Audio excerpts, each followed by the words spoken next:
പിതാവിൻ്റെയും പുത്രൻ്റെയും പരിശുദ്ധാത്മാവിൻ്റെയും നാമത്തിൽ ആമേൻ. എൻ്റെ പ്രിയപ്പെട്ടവരെ, ഇന്ന് മാർച്ച് 30 തിങ്കളാഴ്ച.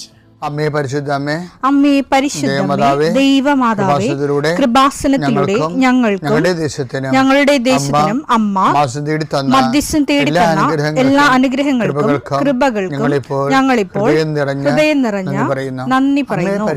അമ്മേ പരിശുദ്ധമേ, ദൈവമാതാവേ, 2004 ഡിസംബർ 7 ഉച്ചകഴിഞ്ഞ് 2:30 കൃപാസനത്തിൽ സംഭവിച്ച അമ്മയുടെ പ്രത്യക്ഷപ്പെടലിനെ കുറിച്ച് തിരുസഭയ്ക്ക് സമർപ്പിച്ചിരിക്കുന്ന പഠനരേഖകളുടെ മേൽ സഭാത്മകമായ പഠനം ആരംഭിക്കുവാൻ ഞങ്ങൾ പ്രാർത്ഥിക്കുന്നു. അമ്മേ പരിശുദ്ധമേ, ഭൂസ്വർലോകങ്ങളുടെ രാജ്ഞിയായ അങ്ങേയ്ക്ക് ഭൗമസംരക്ഷണത്തിനായി പ്രപഞ്ചപ്രകൃതിയെ തന്നെ തിരുസഭ പ്രതിഷ്ഠിക്കുവാൻ ഈ പ്രത്യക്ഷീകരണം വഴി ഇടയാക്കണമേ. പരിശുദ്ധമേ, ജപമാല മാതാവേ, സകല കൃപാസനം പ്രാർത്ഥനയോടും ചേർത്ത് ഞങ്ങളിപ്പോൾ പ്രാർത്ഥിക്കുന്ന ഈ കുടുംബത്തിന്റെ പ്രത്യേക നിയോഗം പറ മക്കളെ.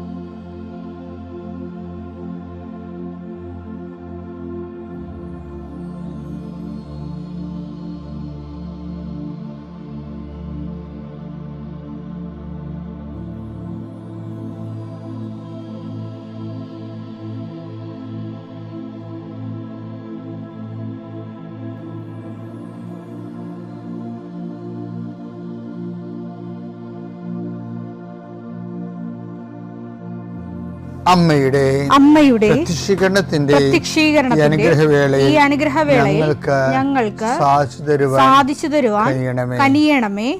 ആമേൻ. വിശ്വാസ പ്രമാണം. സർവശക്തനായ പിതാവും ആകാശത്തിന്റെയും ഭൂമിയുടെയും സൃഷ്ടാവുമായ ദൈവത്തിൽ ഞാൻ വിശ്വസിക്കുന്നു.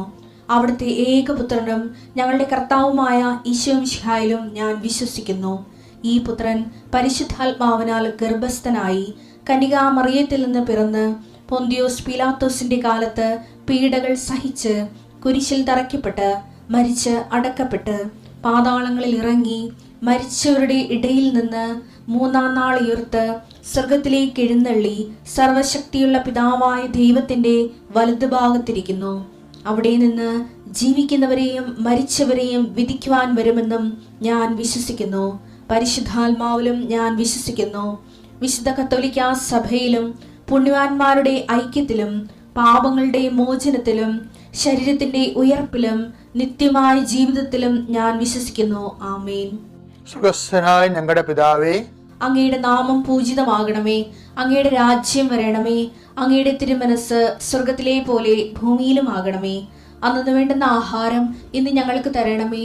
ഞങ്ങളോട് തെറ്റ് ചെയ്യുന്നവരോട് ഞങ്ങൾ ക്ഷമിക്കുന്നത് പോലെ ഞങ്ങളുടെ തെറ്റുകൾ ഞങ്ങളോടും ക്ഷമിക്കണമേ. ഞങ്ങളെ പ്രലോഭനത്തിൽ ഉൾപ്പെടുത്തരുതേ, തിന്മയിൽ ഞങ്ങൾ രക്ഷിക്കണമേ. ആമേൻ. നന്മ നിറഞ്ഞ മറിയമേ, സ്വസ്തി. കർത്താവ് അങ്ങയുടെ കൂടെ സ്ത്രീകളിൽ അങ്ങ് അനുഗ്രഹിക്കപ്പെട്ടവളാകുന്നു. അങ്ങയുടെ ഉദരത്തിൻ ഫലമായി ഈശോ അനുഗ്രഹിക്കപ്പെട്ടവനാകുന്നു. പരിശുദ്ധ മറിയമേ, തമ്പുരാന്റെ അമ്മേ, പാപികളായ ഞങ്ങൾക്ക് വേണ്ടി ഇപ്പോഴും ഞങ്ങളുടെ മരണസമയത്തും തമ്പുരാനോട് അപേക്ഷിക്കണമേ. ആമേൻ. കർത്താവേ, നിന്റെ ഉന്നതമായ നാമത്തിന് സ്തോത്രം ചെയ്യുന്നു. കർത്താവേ, നിന്റെ വിശുദ്ധ പൗരോഹിത്യത്തെ മഹത്വപ്പെടുത്തണമേ. കർത്താവെ, സഭയിലുള്ള സാന്നിധ്യം പ്രകടമാക്കണം. 40 വർഷം അർപ്പിച്ച കൃപാന്റെ യുഗതിയായി കൃപാസ്ഥാനത്താരെ ജീവനോടെ പ്രത്യക്ഷപ്പെട്ട പരിശുദ്ധ അമ്മയുടെ മാധ്യസ്ഥത്തിലെ ഞാൻ അങ്ങയുടെ മക്കൾക്ക് വേണ്ടി പ്രാർത്ഥിക്കുന്നു. അമ്മേ, ഈ പ്രഭാതത്തിൽ എത്രയോ പേരാണ് അമ്മേ ഈ ഒരു പ്രാർത്ഥനയ്ക്ക് വേണ്ടി കൊതിച്ച് കാത്തിരിക്കണത്. അവർക്ക് എവിടെ എന്തെല്ലാമോ കാര്യങ്ങളുണ്ട്. ഇന്ന് അവരുടെ കഴിവിൽ നിൽക്കാത്ത കാര്യങ്ങളുണ്ട്. കർത്താവേ, അങ്ങയുടെ മക്കളുടെ കഴിവിൽ നിൽക്കാത്ത കാര്യങ്ങൾ, ആ കാര്യങ്ങളെക്കുറിച്ച് ഓർക്കുമ്പോൾ ഭയവും പേടിയും പ്രയാസവും സങ്കടവും നിരാശയും ഒക്കെ തോന്നണ വിഷയങ്ങൾ, വ്യക്തികൾ, അതെല്ലാം യേശുക്രിസ്തു നാമത്തിൽ ഞാൻ ബന്ധിക്കുന്നു. കർത്താവേ, അങ്ങയുടെ മക്കള് ഇനി സമാധാനത്തിൽ വിട്ടേക്കണമെന്ന് പറഞ്ഞല്ലേ ഈശോ. ഞങ്ങളുടെ ദാസനെ സമാധാനം, എൻ്റെ രക്ഷ ഞാൻ എൻ്റെ കണ്ണുകൊണ്ട് കണ്ടിരിക്കുന്നു. അങ്ങയുടെ ദാസനെ സമാധാനം വിട്ടേക്ക്. സമയം ദീർഘദർശി പറഞ്ഞതുപോലെ അങ്ങയുടെ മക്കൾ ഈ പ്രാർത്ഥനയ്ക്ക് ശേഷം സമാധാനം കണ്ടെത്താൻ ഇടയാക്കണം പ്രാർത്ഥിക്കുന്നു. നിങ്ങളുടെ ജീവിത ചിന്തകള്, നിങ്ങളിന്ന് പോകാനിരിക്കുന്ന ഇടങ്ങള്, സംസാരിക്കുന്ന വ്യക്തികള്, ഒപ്പിടുന്ന പേപ്പറുകള്, എഴുതുന്ന രേഖകള്, എൻ്റെ മക്കള് ജീവിത ഉപായത്തിന് വേണ്ടിയും മേൽഗതിക്ക് വേണ്ടിയും ജോലിക്ക് വേണ്ടിയും ജോലിയുടെ അനുബന്ധ കാര്യങ്ങൾക്ക് വേണ്ടിയും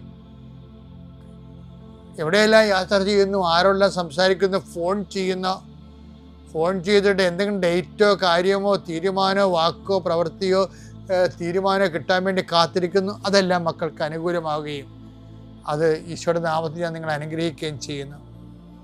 എൻ്റെ കർത്താവ്, മനുഷ്യൻ്റെ ഭീഷണി കാരണം മനസ്സിന് സമാധാനം നഷ്ടപ്പെട്ടവരെ, അവരെ നീ ഏത് ഭവനത്തിൽ പ്രവേശിച്ചാലും ആ ഭവന സമാധാന ആശംസ അർപ്പിച്ച കർത്താവേ, നിന്റെ നാമത്തിൽ നെഞ്ചിലും നെറ്റിലും മുദ്രവാങ്ങി നിന്റെ നാമത്തിൽ വിശ്വസിക്കുന്ന ഒരു മനുഷ്യനെയും ആരും ഭിക്ഷപ്പെടുത്താൻ അനുവദിക്കരുത് കർത്താവേ. അവരെല്ലാം ശത്രുക്കളെ കാണുകയെ വിരുന്നൊരുക്കുന്ന ദൈവത്തിൻ്റെ ശക്തിവിശേഷം നിനക്കായി വിരുന്നൊരുക്കട്ടെ. നിൻ്റെ എല്ലാ ശത്രുക്കളുടെ മുന്നിൽ നിത്യം പിതാവും പുത്രനും പരിശുദ്ധാത്മാവും സർവ്വേശ്വര എന്നേക്കും ആമേൻ. എൻ്റെ പ്രിയപ്പെട്ടവരെ, ദൂതപുത്രൻ്റെ തിരിച്ചു വരവിലെ മാനസാന്തരത്തിലെ കർത്താവ് വളരെ തന്ത്രപൂർവമായിട്ട്, തന്ത്രപൂർവം എന്ന് പറയാൻ പറ്റത്തില്ല, കർത്താവിൻ്റെ അഭിഷേക വിധി പ്രകാരം അടക്കം ചെയ്തിരിക്കുന്ന ഒരു ദൈവമനസ്സുണ്ട്. എന്താണ്? അവൻ ഇനി തിരിച്ചു പോകത്തില്ലെന്ന് പറയുന്നുണ്ട്. അപ്പാ, അബദ്ധം പറ്റിപ്പോയി അപ്പാ, ഞാൻ അത്ര അനുഭവിക്കുകയും ചെയ്തു, ഇനി ഞാൻ തിരിച്ചു പോകത്തില്ല അപ്പാ എന്ന് പറയും. തിരിച്ചു പോകുന്നത് ബൈബിള് സഹിക്കാനാവാത്ത ഒരു തിന്മയാണ്. അവൻ എല്ലാ സ്വത്തും വാങ്ങിച്ചുകൊണ്ട് പോകുന്നതിനേക്കാളും അത് വേശ്യകളുടെ കൂടെ ചെലവഴിച്ചെന്നല്ലേ പറയണത്. മുത്തമകൻ അങ്ങനെയാണ് പറയണത്, അവൻ ആരോപിക്കണം അങ്ങനെയാണ്. പക്ഷെ അതിനേക്കാൾ അപ്പന് ബുദ്ധിമുട്ടുണ്ടാക്കുന്നത് ഇങ്ങനെ മാനസാന്തരപ്പെട്ട് ഒരിക്കലും വന്നവർ പിന്നെ വന്നിട്ട് പിന്നെയും പോകും. അവരെക്കുറിച്ച് അപ്പം വൃത്തമൊത്തം പറയുന്നതുകൊണ്ട് ഞാൻ അങ്ങനെ ഒരിക്കലും, അതുകൊണ്ടാണ് അങ്ങയുടെ ദാസരിൽ ഒരുവനായി ഞാൻ ഇവിടെ എക്കാലം ജീവിച്ചോളാം, ഞാൻ ഇനി പോകത്തില്ലെന്ന് പറയും.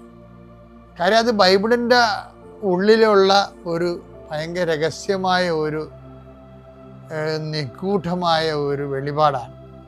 കാര്യം അത് പത്രോസും പൗലോസും ഈ വിഷയത്തിൽ ഭയങ്കര സീരിയസ് ആണ്. പത്രോസ് എന്താ പറയണെന്ന് വെച്ചാൽ എബ്രായർ 6:4 ഒരിക്കൽ പ്രകാശം ലഭിക്കുകയും സ്വർഗീയ സമ്മാനം ആസ്വദിച്ചറിയുകയും പരിശുദ്ധാത്മാവിൽ പങ്കുകാരാവുകയും ദൈവവചനത്തിന്റെ നന്മയും വരാനിരിക്കുന്ന യുഗത്തിന്റെ ശക്തിയും രുചിച്ചറിയുകയും ചെയ്തവർ വീണു പോവുകയാണെങ്കിൽ അവരെ അനുതാപത്തിലേക്ക് പുനരാനയിക്കുക അസാധ്യമാണ്. അനുതാപത്തിലേക്ക് ആനയിക്കുകയുണ്ട്, പുനരാനയിക്കുകയുണ്ട്.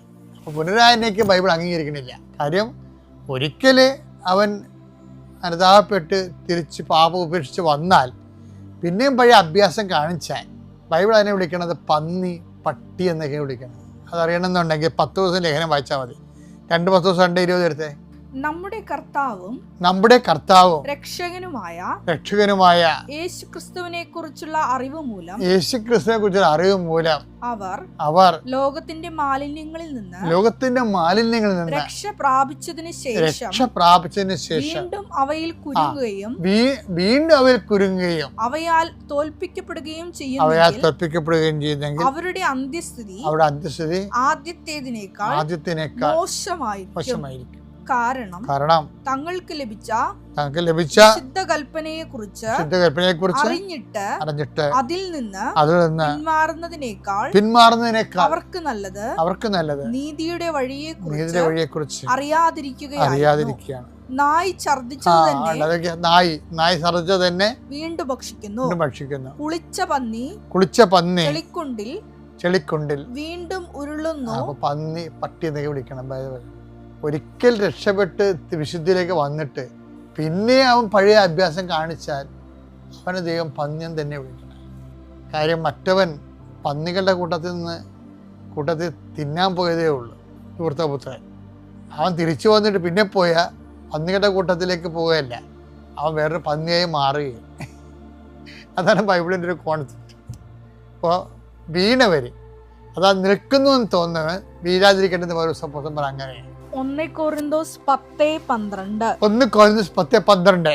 ആകയാൽ നിൽക്കുന്നു എന്ന് വിചാരിക്കുന്നവൻ വീഴാതെ സൂക്ഷിച്ചു കൊള്ളട്ടെ.